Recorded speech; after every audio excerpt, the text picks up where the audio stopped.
started. Happy to welcome defending champion Akshay Bhatia here to the interview room at the Valero Texas Open. Akshay, 1 year since you won here. Can we open up some thoughts on coming back as defending champions? Yeah, obviously, year went by so fast, and to be here and obviously my first time defending a tournament, it's pretty cool. A lot of good memories, and I've always loved this event. Very special place for me and my fiance, who we met here in 2022. So I just love coming back here, and the golf course is in great shape. So I look forward to playing this golf course again and playing in front of the great fans we have here in Texas. Obviously, impressive week here last year. Solo leader after each of the first 3 rounds, and then ending up winning in the playoff. When you think back to it in 2024, what are some of the first thoughts that come to mind? I played so great the whole week, and I honestly don't know how I did it. Shooting 20 under, Denny and I think third place was 11 under, and you step on this property and you realize how hard this golf course is, and so such a whirlwind, and then going to Augusta the following night, just great memories, and I look forward to see if I can get back in that position this week. It's your first time defending champion after not playing in Valero 2024 year after you won. Approaching this week, does it feel any different? No, I haven't really thought about it. I checked into the hotel and someone asked me, he said, how you feeling this week? And I was like, yeah, it's nice to be back. And he's like, so, but how are you feeling? Like, you nervous? I'm like, nah, I haven't really thought about it. And so I feel like it's just another week, and, I have my mind really set on Augusta next week. And so it's a great week on this golf course to kind of learn where my game's at, what kind of shots, I need to improve on for next week. And it's a great golf course for that. Very, very narrow, very tricky, and it's obviously going to be windy here. And so, I just kind of feel normal. If you have any questions, you can raise your hand. We can get a microphone to you. We can start right here in the center. Taking the last weekend off of the East Open, what were some things you noticed in your golf game that needed attention from your final round of the players?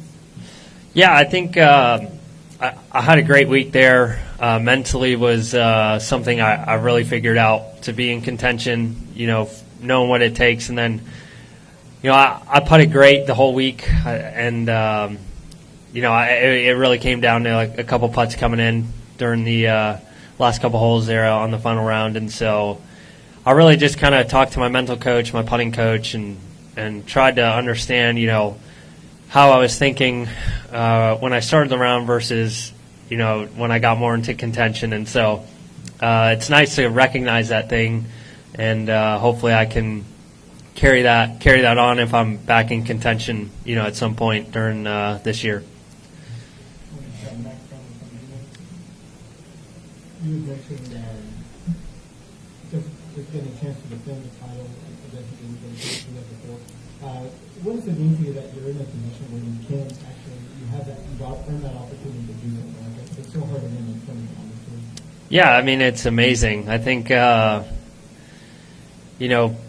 everyone that's volunteering kind of recognizes me as the defending champ, and I've been getting a lot of people saying they're seeing me on the room key this week. So it's really cool, and it's such an honor, obviously, to come back and defend. And it's an event you kind of always have circled on the schedule, and so I look forward to seeing how it feels. Obviously, haven't done it before. I've done it in junior golf, but obviously a different level nowadays. And so, I'm really excited for the week. Actually, just 27 players here are invited to the Masters next week. Last year, you got your invitation by winning this. So, what is this week like for the 120 some odd players who aren't invited to the Masters, and how important is it to win so they can get there? Yeah, I think it depends how you look at it. Last year, the Masters was such a long shot for me. I had my eyes set on trying to get into the U.S. Open based off of world ranking, and obviously had, I wrote bunch of things on my wrist last year to try and keep imagining the number we wanted to get to in the world. And, it's such a surreal feeling. You win here, all of a sudden you're on a plane straight to Augusta National, and it's something you really got to kind of keep off your mind and try and play this golf tournament and see where you end up at the end of the week. You said you wrote things on your wrist. What did you write on your wrist? Yeah, I remember I wrote, my goal was to get to 35th in the world by the U.S. Open deadline. And so I wrote that one day, and then I wrote wire to wire, obviously leading every single day. And then I wrote race my race. I remember that one pretty vividly. I think I wrote that on Sunday. So it's just certain cues to keep reminding myself what my goal is for the day. And the crazy story about that is, when I won here, I went to 35th in the world, which I didn't realize, and then at Augusta I finished 35th. So it was a really cool story to manifest and be able to kind of accomplish all those things in such a short amount of time. Hi, Akshay. I'm wondering if maybe it might be underappreciated around tour, and what your impressions are of the 18th finishing hole here at TPC.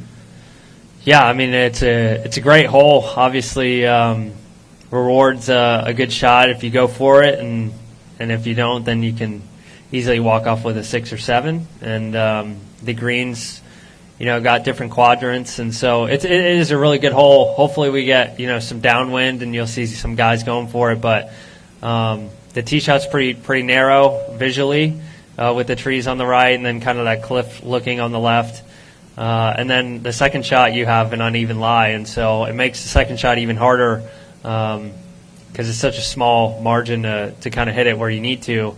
And so, it is a really good finishing hole. It kind of brings a lot of drama with 17 being drivable and then 18 with a finishing par 5. Would you say maybe it compares in its own way to some major championship type of finishing hole? Yeah, I think it's, it's very unique. I think you look at 18 at Sawgrass, it's very unique, very tough hole. And then you look here, and it's, with how this golf course can play with kind of a tight leaderboard most of the years, it can create a lot of drama. And so it's definitely a visually intimidating hole. But also, if you kind of play it the right way or the smart way, then you can easily play it a couple under for the week. For yourself now, already going to the Masters next week, is this week more about a tune-up, or is it more about defending the title? And are you trying to avoid kind of complacency this week as opposed to last year? Yeah, I feel like next week's more on my mind. Obviously, coming here, I still want to play my best and try my best and learn every day, whether it's mentally or certain shots or putting or short game, whatever it may be. And so it's kind of a tune-up week, but it's also be very cool to kind of go back-to-back. And so it's got a mix of both, and maybe I'll feel different on Thursday when I tee it up, but for now I'm just kind of focused on trying to get prepared for this week, but also kind of learn where I'm at for next week. I remember your writings last year, like wire to wire, but I'm curious if you have any other pre-tournament traditions that you're going to use up this week. Yeah, I mean, I think the only couple things I'll do is I'll hit on the same side of the range as I did last year. And then, last year I did room service every night, ate the same thing every night. So could be the same thing this year. Another question in the back right? What do you eat? Just had a burger with fries every night. Are you planning to write things on your wrist, maybe back to back? Not sure yet. I haven't done it in a while. Feel like obviously every week changes, every year changes, and so this year I might need it, I might not, but I have a better understanding of how I need to feel mentally going into this week. A couple more questions. Your distance control is impeccable. How do you manage this? Yeah, I mean a lot of us players obviously use launch monitors every week, and I would say I'm I'm one of the guys who uses it the most. I use it on the golf course, out of bunkers, out of the rough, every shot pretty much. And so I have a good idea of gauging it. And then also, too, just, this is what we do for a living. And so we practice all the time on hitting numbers. And we have such good data now to where we can practice the numbers. We can practice the certain pins just by using a launch monitor. And so makes practicing a little more fun than just hitting golf balls all the time. And I'm such a field player, so I kind of always go back to that when I'm hitting balls alone. And, it gives me something to try and achieve for the day. And so that's kind of how I do it. Awesome. Last question goes back there. Any advice for younger players who are still trying to do what you did last year? Elaborate maybe a little bit.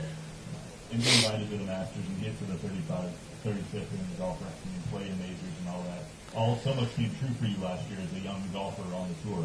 What is your advice to young golfers who aren't at that point yet that you're at? Yeah, I feel like I've been playing professional golf for a lot longer than some of the younger guys. Obviously not going to college, and so it's really just a matter of time. Obviously, you have to have the belief that you can win, and then once you get into the majors and continue to play well, not get complacent. And so it's such a matter of time. I mean, I've been doing this for almost 7 years now, and so I just feel like it's just, your time will come, essentially. And, so many of these college players and younger guys coming up obviously have the game, as we've seen with a lot of the PGA Tour U guys and a couple of the guys with the accelerated points through PGA Tour U. And so it's just getting in that position more and more and getting more comfortable. And then, it's 1 week that could really change your life. And once you have that confidence, it kind of can continue to build each week. Awesome. Thank you for the time, Akshay. Best of luck this week. Thank you.